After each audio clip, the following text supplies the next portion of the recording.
Designer shopping can be an investment in quality and style, but at the same time, it's so easy to buy the wrong thing and make expensive mistakes.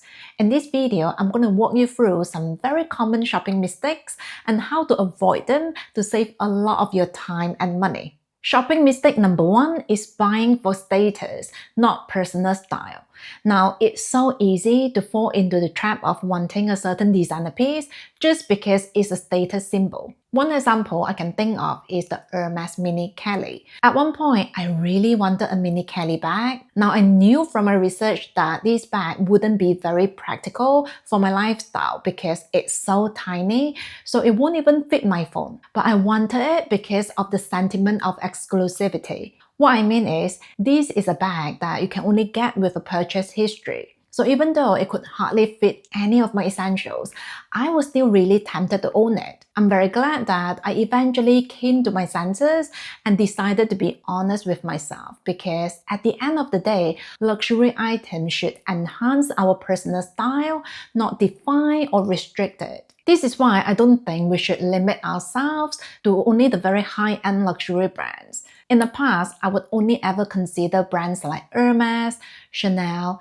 Dior, and Louis Vuitton for my luxury bags. It might have something to do with the marketing, but somehow I decided that only those brands were worth buying. In the last few years, however, I've been trying out several mid-range luxury brands, and you know what? They have been fantastic. For example, I've been thoroughly enjoying the pieces from Ateliers Auguste and Songmont because they really do offer excellent value for money. Also, I'm not sure if you can relate to this, but the fact that these pieces are relatively cheaper, I feel like I can really put them to use without feeling like I have to baby them. Personally, I kind of enjoyed that aspect of practicality and wearability. Now, obviously, everyone's budget is different, but the key is to buy what you will actually feel comfortable using, not a status symbol or a showpiece. Shopping mistake number 2 is assuming that higher price automatically means better quality.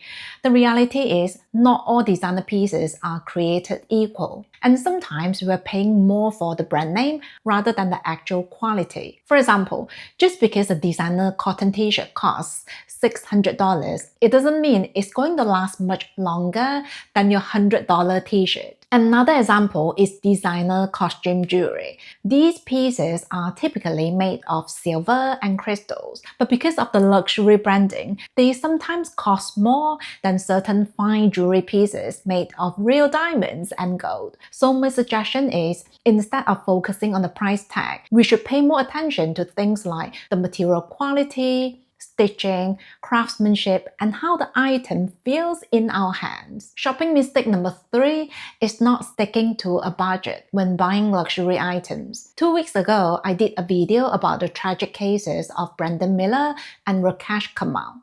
Both men came from very wealthy backgrounds, but because of their spending habits, they ended up in massive debts to the point they thought there was no other option but to kill themselves. The message from the video is that no matter how wealthy you are, it's always possible to spend beyond your means. I think there's a misconception that if you buy luxury items, then you shouldn't have to worry about money and you most definitely shouldn't have to budget.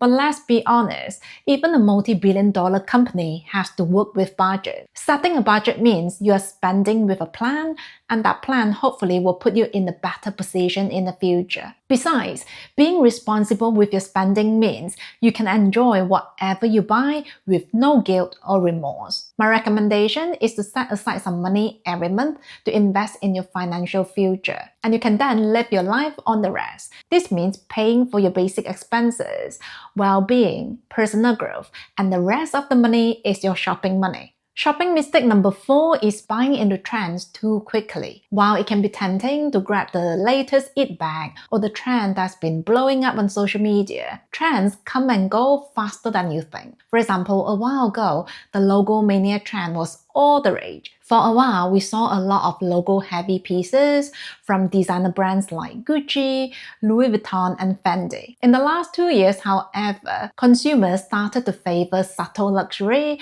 and understated designs. This, of course, has a lot to do with the rise of the quiet luxury trend. So we have essentially gone from one end of the spectrum to the other. This means if you're shopping with the intention to keep up, you technically have to replace your entire wardrobe.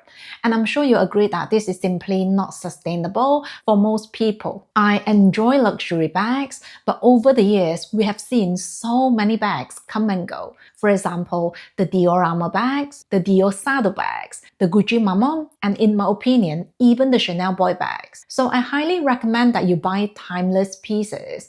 But when I say timeless, what I mean is it has to be timeless for you and nobody else. For example, the Celine luggage totes are not trending like they did in the past, and some people might think the design is quite dated, but for me, I still think they look very simple, timeless, and elegant. Shopping mistake number 5 is falling for exclusivity marketing. Now, designer brands are very good at making us feel like we either buy something right now or never again.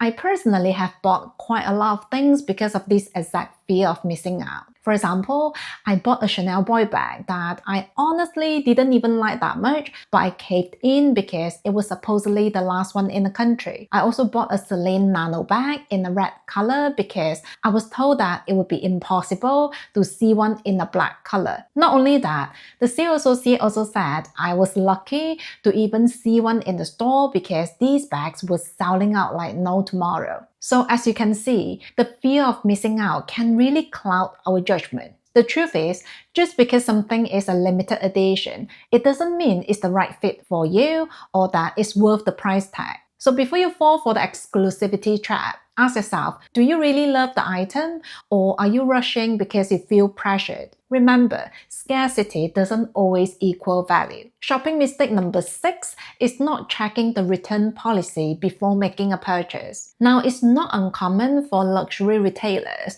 to have stricter return policies, especially for their sale items and limited edition pieces. Some luxury stores also offer store credit instead of a refund, or they might have a shorter return window. I don't know about you, but there were a few times that I wanted to return something only to find out that I couldn't, which was quite frustrating. Number 7 is a big one, which is buying designer pieces on impulse. Now, online shopping has never been easier, which means temptations are everywhere all the time. And I'm sure you know how easy it is to get caught up in the moment, especially during sale seasons. So every time you feel tempted, remember to ask yourself, will I actually use this enough to justify the price? I highly recommend trying out the 24-hour rule. If you're still thinking about the item the next day, maybe it's a good fit for you. But if you have forgotten about it altogether, there's your answer. Another suggestion I have might be a bit controversial,